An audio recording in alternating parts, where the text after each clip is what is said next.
right, so now our next thing is to teach him is looking at an airplane. What's that?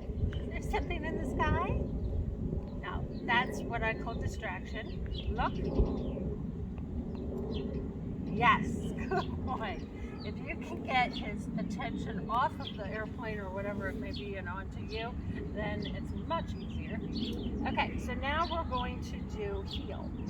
Now when I teach heel, I want to teach the dog first to do the motion of the heel. And heel basically means come to my side. So if I'm walking down the street and my dog is in front of me, and I say heel, they should look at me and be like, oh, okay, and come in and sit at my side or walk at my side. You want to practice that kind of stationary first. So he gets really, really good at just going in that circle and setting each time.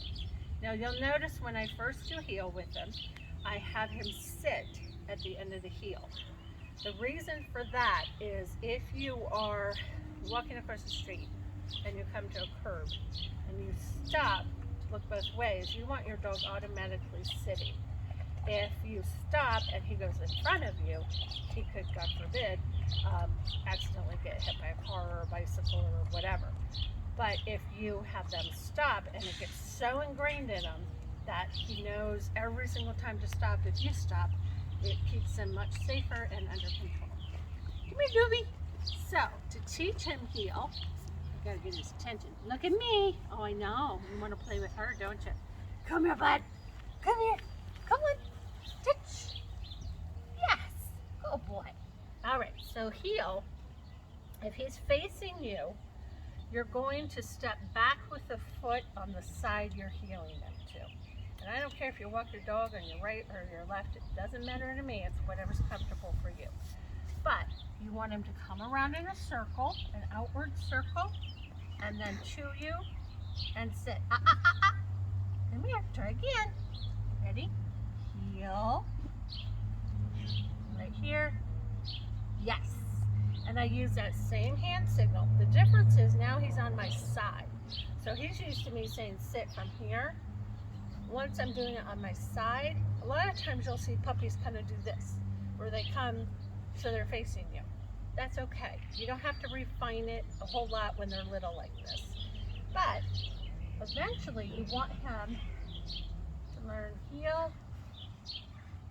Yes, good boy. And he automatically sits. You get to a point where you don't even have to ask for it anymore. He just does it. So that is what a heel looks like. Heel. There you go, you sit. But you went like this, that's okay. We won't worry about it. The further back you come on that back foot, the more he'll align and come right with you. Again, it's almost like a dance move. The front foot isn't going anywhere.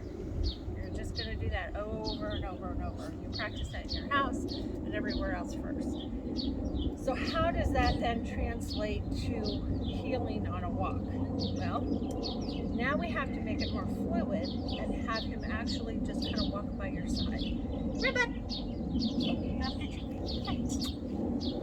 When you're practicing heel or going for a walk, sometimes it's best to use a much higher value treat than what I have here. This is just kibble. That's when you pull out your chicken, cheese, you know, some of the real good kind of oily treats, or another good one is the freeze-dried liver.